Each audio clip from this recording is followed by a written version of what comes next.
Failing public schools, expensive private universities that don't offer affordable loans, and an unresponsive government have all been fuel for hundreds of thousands of Chilean students taking part in massive protests.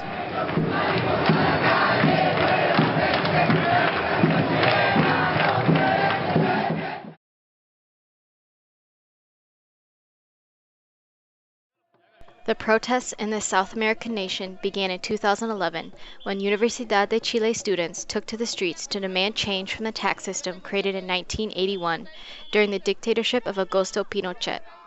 At that time, most of Chile's educational system was privatized and government support reduced. The students' central demand for free and equitable access to higher education has yet to be met.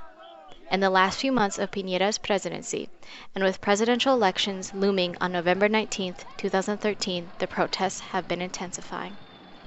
These demonstrations have resulted in arrests, fighting, and even deaths. Violence between the police and students is a common occurrence. At each student protest, hooded figures called encapuchados appear grasping rocks in their hands, tearing down stoplights, street signs, destroying bus stops, and throwing Molotov cocktails. Police use tear gas, water cannons, and nightsticks in response. These small groups of violent protesters present at the student march are acting out against the inequality and unjust treatment of the poor, a pandemic outside of the education crisis itself.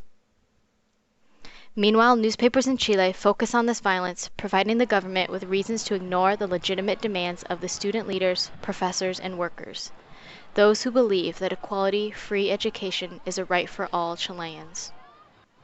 The government of Chile is now facing the biggest cry for revolutionary change since the Pinochet era: education as a citizen's right.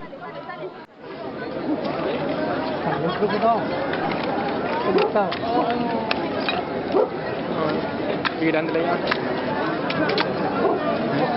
¿Qué dijo el viejo? Lo sacó la fuerza.